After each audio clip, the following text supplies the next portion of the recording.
Yo, what is up? Madden Elite, Bradley here.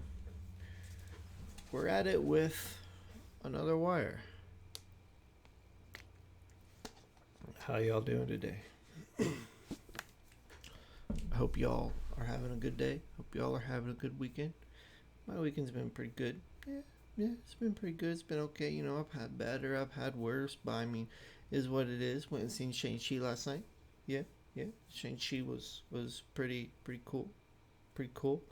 It's a lot better than I expected it would be, and like I wasn't really going into it with like expectations of like this is gonna be a crappy film, it's gonna be a good film. I went in and be like, it's a Marvel film, I'm gonna enjoy it, but it definitely exceeded expectations. There was definitely some really cool moments in it. So go watch it if you haven't watched it. Spoiler alert: Shang-Chi does die in it. So I'm sorry, I hate to ruin that for you, but he died. He did. He died. Shang-Chi died. It just ruined the whole movie for you. There's really no point in you going watching it. Did I ruin it though? Am I telling you the truth? Really, the only way you're gonna know is if you go and see it. Maybe I'm telling the truth. Maybe I'm lying. Maybe Shang-Chi dies. Maybe he doesn't. And you know, even if he does die, did I spoil it? Because like I've got you like questioning it now. Like I'm like, he die? Like I said, he does, but then I go and like challenge that thought. So maybe there's like a seed of doubt. So if you go into it with a seed of doubt and he ends up dying, was anything ever spoiled? I don't know. I don't know.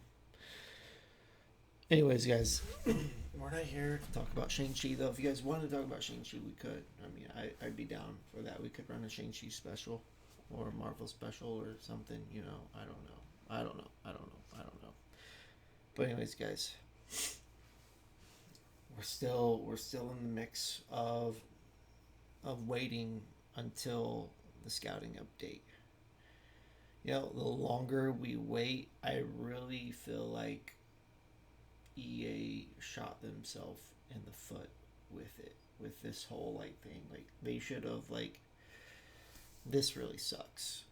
Like legitimately, it really sucks. I feel like the CFM community should get a, let's see, we should get like a 12th percentage of a discount on it, because like they're basically robbing us of an entire month. We should, the CFM community should have got a discount on this game of Madden, because like we're down a month. But you know, it's whatever. It's whatever. It sucks, but it's whatever. We were running the Obsidian Fantasy League to kind of hold us through until the game actually dropped, and like that Obsidian Fantasy League was garbage. Like guys weren't playing. I think like the most we had people play in a week was like 5 games. The last advance we did, 3 people played. So screw it, we're not doing it. We canceled the Obsidian League, which really sucks, because the day we drafted, oh my gosh, that day was miserable. Running that fantasy draft was miserable. I had a massive migraine headache that entire day after that dumb white screen. And I bet that's never going to be fixed either. So every time we run a stupid draft, we're going, let's move on. Let's move on. It's fine. It's fine. No big deal. So moving on, the Obsidian League, we've thrown it out the door. Like if we're going to do something, we're going to do it right. If we're not going to do it right, then we're not going to do it. So we're not doing it. Doors closed, doors shut. It's done. It's over. Moving on. Moving on, though, in the pipes, we are still looking ahead towards our IC league and also our established league. You know, I really considered, and every time I see this, I consider doing this. I really considered running, like turning the Elite Wire into just like an IC only show. Now, why would I do that? Because I see people in the established league harping on the IC league, like, oh, it's a JV, it's less than. I mean, what are you gonna do if I stop doing media for the established league? Like, you're gonna be like, it's a JV league. No, I'm not gonna do that. But what if I did? Like, the media guy, am in the IC league. What if I stop doing media for the elite league, for the established league, and only do it for the IC league? What league then becomes the JV versus the varsity league? I'm equal treatment here, guys. Like, I know when we started the IC League, we did so with a mouthful, like, IC is war, and, like, we're sticking to that gimmick, right? But it's all just a gimmick, and in the end of the day, we are one community. And when spots open up in the established league, we're going to be filling those spots from the IC League overall. We are one. We are one community. There is no separation between the IC League and also the Elite League. And I mean, if people want to make it where one league is better than the other, like, I can get on board with that. And like, I mean, I'm playing in the IC League, so I mean, do we have anybody that wants to step up and do some media? Because we want to make a competition. We can. I'm just messing. But I'm really excited for both leagues. We have been able to. I feel like we have been able to maintain like equal media for both leagues and everything we've done so far. Though today we are going to shift gears, and this is going to be a very heavily focused episode towards our established league. There was as far as on the IC front. We did a project for the established league, and really the reason why this project did not roll over in the IC league is we're relying heavily on data of like what we know about the league, right? And there's just so many unknown variables about the IC league. We gotta let the league breathe a little bit. We gotta let it form its identity a little bit, and we just won't be able to collect the same amount of data that we did for the project that we're about to dive into, which is going to be a lot of fun. On the IC League, we did have a little bit of turnover. One owner has turned over. The original guy we had slated for the Patriots had to change the work schedule. He reached out. He's like, "Hey, I'm not going to be able to do it. Sorry." So he stepped away. However, like, we already have a pretty big waiting list forming. There's one guy we had on the waiting list that Zell gave a huge vouch for. Apparently, he's super active in chat, or he's super active in chat according to Zell. I believe that was the case. The guy's name is like KBE. So I reached out to him, and last night we got him solidified on the owners list for the IC League. So I'm excited to bring that guy into house. And looking at the other guys we have on the waiting list, we got some really nice guys on the waiting list in this league. I'm telling you, this time next year, the IC League is going to be viewed in the same breath as the established league. It is going to compete with the established league in a good way. And it's going to compete with every established league out there. I know there are a lot of people viewing this as a B league, but I'm telling you, this is not a B league.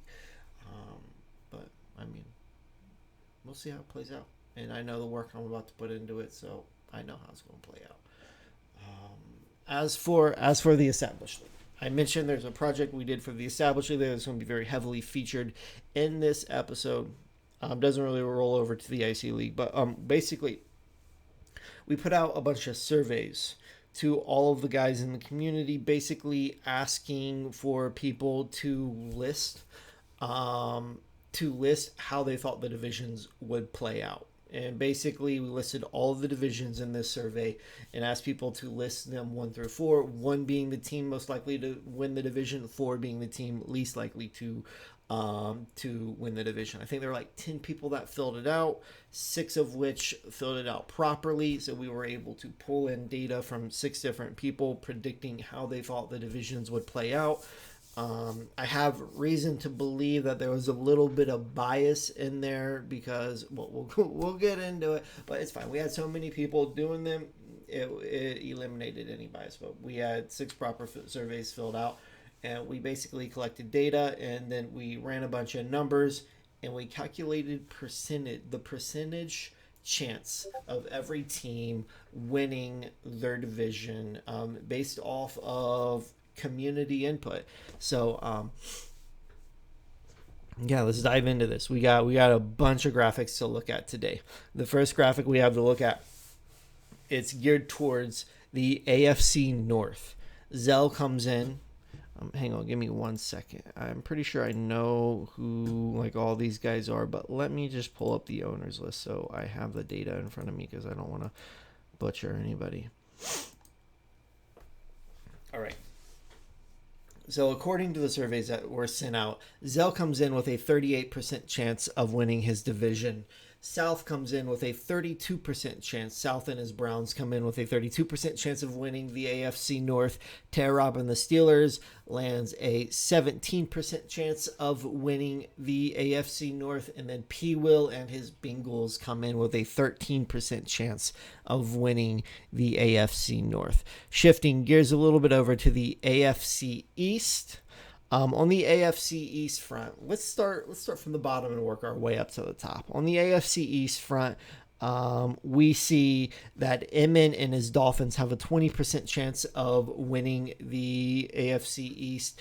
And then we have Slow Ride in the Bills with a 22% chance. Coming in with a 23% chance, we have Bossman and his Jets. And then we have with a 35% chance of winning, the AFC East, right? We have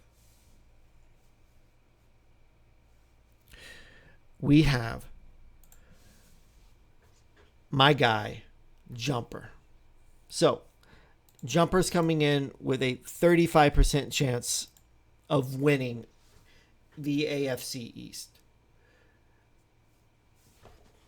What upsets me about this, it's not Jumper that upsets me. It's that every time I'm on the show with somebody and I'm like, yo, Jumper's my guy, don't count Jumper out, he's going to win it. Doesn't matter who I'm on the show with. They fight me on it. They're like, no, Jumper's garbage. Jumper's not going to do anything. Well, we turned it over to the people, and the people, by a landslide, voted Jumper is going to win his division. You know, in the last episode of The Wire, I went on this big tangent about how one person's opinion can shift the entire view of somebody in the league, right? You know, maybe I am realizing something here. Maybe the people that I do shows with and that I get on shows don't speak for the majority of the league. Maybe I am the voice of the voiceless and I speak for the majority of the league. Because the majority of the league has spoken. And the majority of the league is voting Jumper. I mean, it was an unbiased survey turned over to the people. And I mean, the survey results are still there if anybody doesn't trust I'm being like honest or legit about this, because and Arn has access to the surveys too. So Arn can go through and look and vouch for this. The people voted and Jumper's our guy. Shifting gears a little bit, the AFC South. On the AFC South front, coming in with a 33% chance of winning his division, we have Kanyu. Coming in at a 27% chance of winning his division, we have Beeman, a 27% chance. We have Sundance and his Titans winning. And then at a 13% chance, we have Rich and the Texans. So I want to take a moment, right? I want to take a moment and talk about these numbers for this division. So number one, Rich with the 13% chance of winning his division. When I did my predictions of how everything was going to play out, I had Rich winning that division. And I'm going to stick to that number. I believe the reason why his number is so low is all three of the other guys are people that people would view as Super Bowl contenders, right? And Rich is mainly unknown. But everything I hear about Rich, it sounds like he can compete on the same level as these guys. I'm sticking with my pick. What really surprises me about this, though, about these numbers, is two things. One, I would have expected Sundance to be much lower in this. And it's not really a slam on Sundance, but like when I look at Rich numbers, it is what I expected. That's how I expected the majority of the league to vote. I would have expected the majority of the league to vote Sundance on the same tier as Rich for the simple fact that he's unknown. But this also raises the question, who were the 6 people that filled out the surveys properly? Because Sundance has a lot of homies in the league, and I could see his homies vouching for him, jacking his number up. And if we had all 32 guys voting, I think his number would have been much lower. But it is what it is. And I mean, it speaks for itself. 6 guys voted, and that's how high we put him. And then the other thing that sticks out to me about this is like between the 27% and the 33%, that doesn't look like much, but there's not a big deviation in these numbers, right? And not a lot of guys broke that 30% threshold. Okay, not a lot of guys broke that 30% threshold. Kanyu did, and I would have expected, honestly, Beeman's numbers to be a lot higher. The majority of the league has spoken. What does this say about Beeman? You know, like on the shows when he comes up, we always like rank him as like the top guy in the league, you know. Is he? Is he? I mean, this is based off of 6 different people's opinions. And he's coming in with a 27% chance equal to Sundance.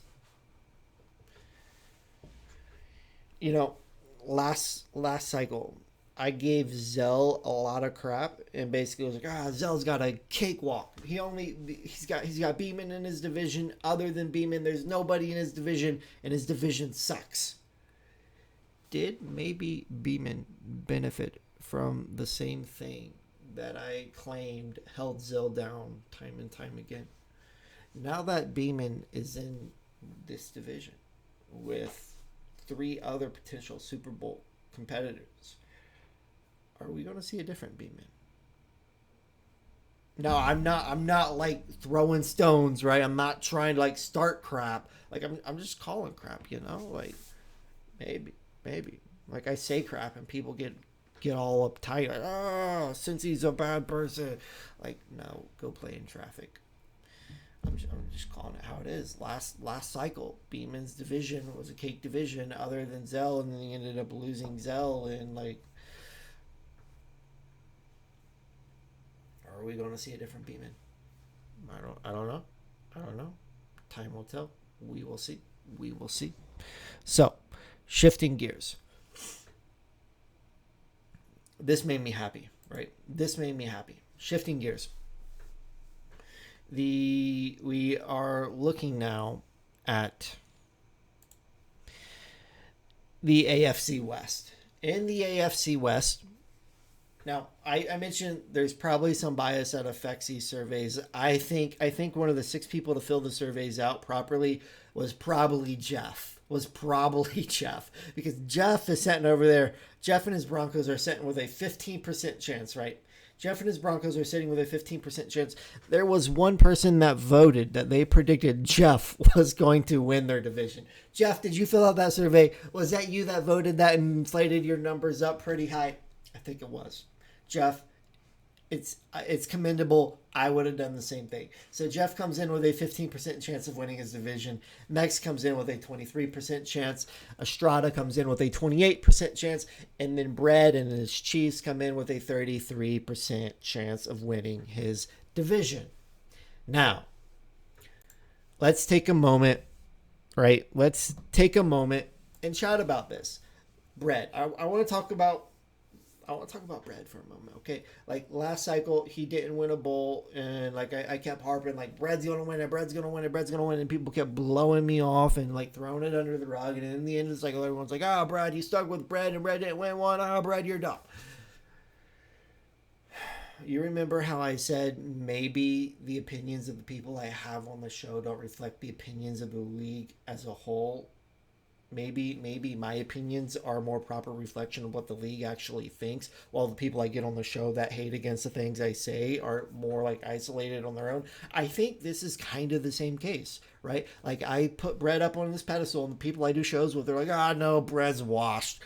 But we turned it over to the people, and the people voted Brett. I mean, the people have spoken, and it is what it is. So, yeah, Brad comes in with a 33% chance, and the people know what's up. Shifting gears a little bit, the NFC North, We got Chuck and his Vikings coming in with a 32% chance. We have Lou and his Packers coming in with a 30% chance of winning his division. Then we have True Talent and his Bears coming in with a 28% chance. And then we have Arn and his Lions coming in with a 10% chance. And I just want you to know, Arn, you probably already know this, but the way how the numbers play out, the lowest percentage that somebody can have in this pool is a 10% chance. So Arn, you got the very worst possible number possible. It's fine. I still love you. You're kind of taking over, it appears, like my spot as the bottom guy in the league. Okay, you need to come in though and prove these numbers wrong. What shocks me, two things. Well, two. What really shocks me about this is, I don't know if this shocks me. I guess it doesn't shock me now that I think about it. I'm surprised to see, like, in my mind when I think about this division, I look at Lou and True Talent as like equals in this, right? Like, I don't look at them and think one's better than the other. I kind of lump them like in the same spot, right? I'm surprised to see Lou hit that 30%, right? Because that's a big number. I'm surprised to see him hit that number, and I'm surprised to see him ranked above True Talent. Like, if you would have asked me how I thought most of the league would vote, right, and how most of the league would side, like, I would probably say the majority of the league would probably lean a little bit heavier on True Talent than Lou. Um, Honestly, my expectation was for their numbers to be a little bit more lower. I expected Lou and True Talent's numbers to be a little bit more lower, and I expected Chuck and his numbers to be significantly higher. I expected Chuck and his numbers to be amongst the highest numbers in the league. It's not exactly how it played out, but I mean, all three of those guys got real high numbers. So, I mean, it is what it is. All of them had respectable numbers. Shifting gears. Let's shift gears and let's check out the NFC North. Let's shift gears and check out the NFC North. The bottom of the division, we have JTG and his Eagles coming in with a 15% chance. Did I say the NFC North? I meant the NFC East. The NFC East, we have JTG and his Eagles coming in with a 15% chance. The Giants, J Mac and his Giants come in with a 22% chance. And then the Washington football team, Mancha and the Washington football team comes in with a 23% chance. And then Show Cold and his Cowboys come in with the highest rated percent to win his division with a 40% chance. Let's take a moment and talk about this. One, JTG. I expected JTG's numbers to be significantly higher. I've given JTG a lot of crap for not being active. I've always considered that just like my own crap, you know. I would have expected the majority of the league to vote very high for JTG. However, JTG's division is one of the most significantly tough divisions in the league.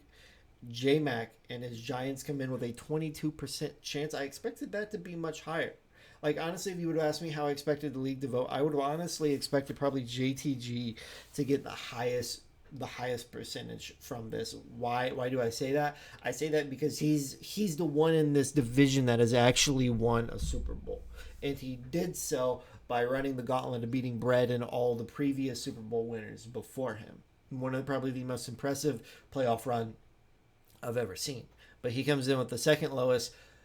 Mancha is just 1% higher, which is really shocking to me. Like, I would have expected Mancha to probably be the lowest graded guy in the league for the simple fact that he's unknown and guys don't know him. And to my knowledge, I don't really think a lot of people do know him. And maybe I'm mistaken on that. Maybe people do know Mancha. I don't know anything about him. I know he's from FML. I know he's Estrada's guy, but beyond that, like, I mean, who would have like I don't know like what six owners would have voted Mancha higher than JMac and JTG.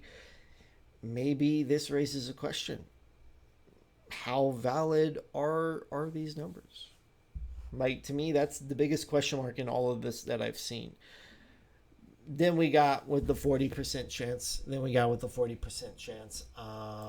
Chokehold and his Cowboys, the highest rated team to win his division. I'm not surprised by this number at all.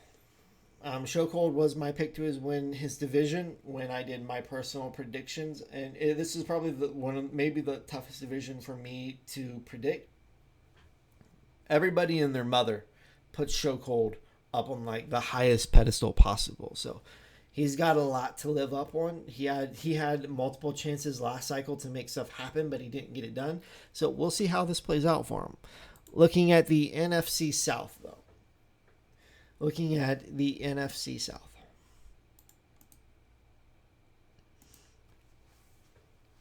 Starting at the bottom.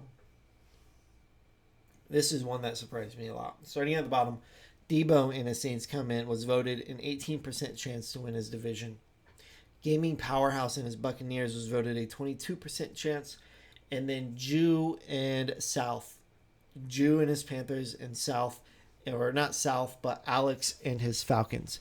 They both come in with a 30% chance to win their division. A few things shocked me here. One, Debo was rated the lowest percentage chance to win his division. I put him up on a massive pedestal. And apparently the league doesn't. Like, I'm going to stick to my guns, right? And, like, I got a lot of faith in Debo. I think there's a really good chance that he is going to win a bowl this cycle. Like, I'm sticking to that. I've been saying that, and I'm sticking to it before the Madden 22 cycle is done. Debo is going to have a bowl. What shocked me, a few things that shocked me. I'm surprised to see Debo the lowest. I'm surprised to see Gaming Powerhouse with more votes than Debo. Like, I expected Gaming Powerhouse, like, to be, like, honestly, I expected the league to more vote Gaming Powerhouse. Like, I would not have been surprised at all to see him have the lowest percentage chance of winning the division possible, like Arn, which was a 10% chance. That would not have surprised me at all. Like, I think he's better than that, and I think there's a good chance he's going to win a division this cycle, but I'm surprised to see him rated up as a 22. And then we have two 30% chances, Jew and Alex. I'm not going to go in on Alex. I'm not going to say really a lot about that. I don't think he's a 30% chance. I don't think he's one of, like, 30% chance is like really, really high. I'm not sold at that level. I mean, it's possible he's good when he wants to be good, but I'll leave that at that. And Jew, I got a lot of love for Jew, right? And I know anytime I say anything not positive about it, he takes it personally. He doesn't think I like him. Jew, I promise you, I love you, man. But, like, I can't let go. I cannot let go Crazy Ants winning our division last year. I blame you and I blame South for letting that happen. And I know every time I say that, someone's like, "Oh, Brett, Jew went on vacation. Jew was winning that division if he didn't go on vacation." In the end of the day, an excuse is an excuse. Like, you didn't get it done. Crazy Ants, a guy on my level, a guy that I am 100% positive I am better at than Madden, won our division. And Jew, I blame you and I blame South. So every time I hear Jew's good, Jew's winning the division, I think back to Crazy Ants, and I know you're like, "I was on vacation," but an excuse is an excuse. So, I mean, yeah. The last division that we have to look at, the NFC West.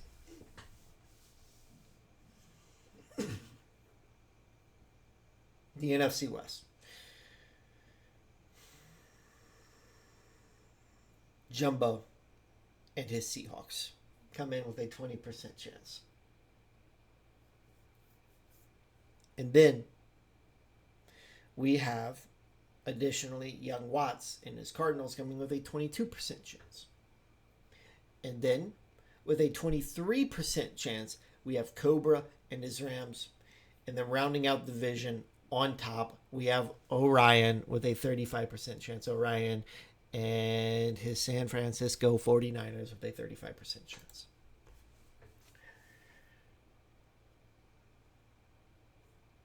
I'm on board with Orion with that massive 35% chance. However, what I'm not on board with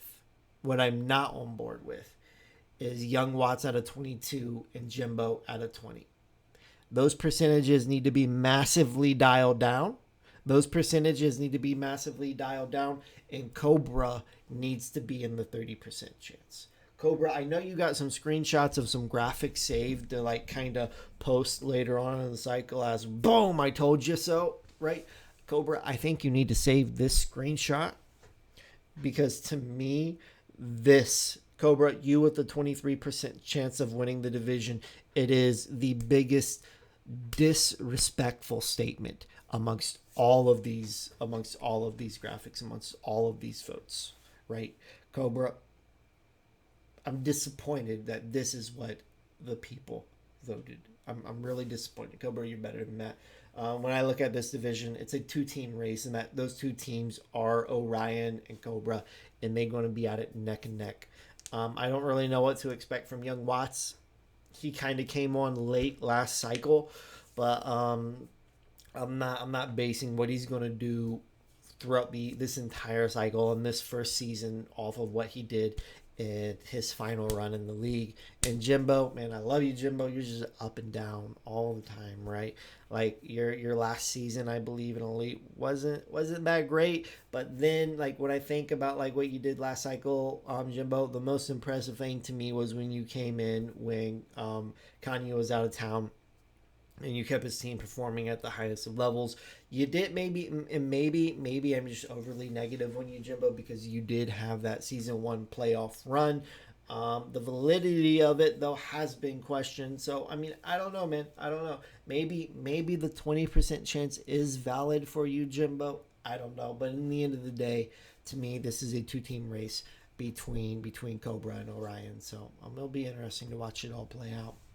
But yeah, I hope you all enjoyed these percentage graphics, right? It was a lot of fun throwing them together. And massive shout out and massive love to our guy Arn. I believe, made this entire template for this graphic, which is available in his graphic resources. So if you're another league out there watching this, check out Arn. Check out his work and Jagoda's work. They got all kinds of templates available. And Arn threw this together from his and Jagoda's template assets. So hit up Arn. And if you're interested in the graphic assets, there's a crap ton of templates available. But yeah, Arn threw these templates together, and I believe he's working on some other stuff. But yeah, we'll release these templates, or not the templates, but these graphics throughout the week on Twitter as well. So be on the lookout for that. And until next time, peace. We might have a couple other shows coming up through this week. We'll see. But anyways, until next time, peace. Y'all have a good week.